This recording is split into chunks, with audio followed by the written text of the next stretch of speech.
जय हिंद दोस्तों। दिल्ली के मुख्यमंत्री अरविंद केजरीवाल ने रविवार को घर घर राशन योजना को लेकर केंद्र सरकार पर गंभीर आरोप लगाए। वहीं बीजेपी नेताओं ने उनके आरोपों का खंडन किया है। आम आदमी पार्टी ने पीएम मोदी पर आरोप लगाया कि वे दिल्ली में राशन की योजना को लागू नहीं होने दे रहे हैं।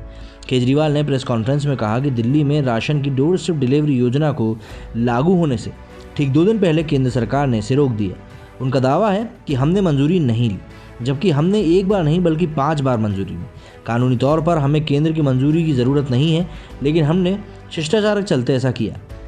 मैं आपसे मतलब पीएम मोदी से दिल्ली के 70 लाख गरीब लोगों की ओर से हाथ जोड़कर अनुरोध करता हूं, कृपया इस योजना को ना रोकें। ये राष्ट्रहित में है। देश हित के मामलों पर राजनीति नहीं होनी चाहिए। वहीं बीजेपी सांसद मीनाक्षी लेखी ने इस योजना पर ही सवाल खड़े कर दिए। बीजेपी सांसद ने कहा कि one nation one ration card को अभी तक दिल्ली सरकार ने लागू ही नहीं किया।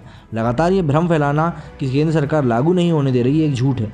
दिल्ली जैसे शहर में 2000 दुकानें हैं। व्यवस्था ठीक करने की बजाय ये असलियत में कुछ बिचौलियों को खड़ा करना चाहते हैं।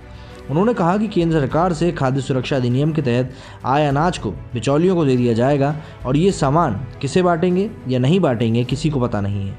केंद्र सरकार पर बोझ बढ़ता रहेगा और सामानों की कालाबाजारी यूं ही चलती रहेगी। इस मामले पर बीजेपी के राष्ट्रीय प्रवक्ता संबित पात्रा ने कहा कि केजरीवाल जी ने आज बात रखी है कि मोदी जी दिल्ली की गरीब जनता को उनके अधिकार से वंचित रख रहे हैं और घर घर राशन रोकने की कोशिश कर रहे हैं, जबकि ऐसा नहीं है। Modi ji national food security act और पीएम गरीब कल्याण योजना द्वारा दिल्ली के ज़रूरतमंदों को राशन पहुंचा रहे हैं। पात्रा ने आगे कहा कि मोदी सरकार ने दिल्ली को अभी तक नेशनल फूड सिक्योरिटी एक्ट के अंतर्गत 37,400 मीट्रिक टन अनाज भेजा और पीएम गरीब कल्याण योजना के अंतर्गत 5 जून तक 72,782 मीट्रिक टन अनाज भेजा है। दिल्ली 53,000 मीट्रिक टन अनाज ही उठा पाई है और इसका मात्र 68% ही वो जनता में अभी तक बांट पाई है। भाजपा आईटी सेल के प्रमुख अमित मालवीय ने भी केजरीवाल के आरोपों का खंडन किया। उन्होंने ट्वीट किया, केजरीवाल आज खुद राशन माफिया का हिस्सा हैं। जब पूरे देश में पारदर्शी तरीके से राशन वितरण के लिए EPOS मशीनों का उपयोग किया जा रहा है, तब दिल्ली में ये मशीनें ठप्प पड़ी हैं। दिल्ली सरकार राशन के लिए बायोमेट्रिक सिस्टम का इस्तेमाल भी नहीं कर रही, जिससे बिचौलियों को लगातार फायदा हो रहा है। दिल्ली के सीएम ने साथ ही ये भी कहा कि आप योजना पर रोक लगाकर राशन माफियाओं की मदद करना चाह रहे हैं। ये ठीक नहीं है। अगर आप राशन माफिया के साथ खड़े होंगे तो गरीब का साथ कौन देगा।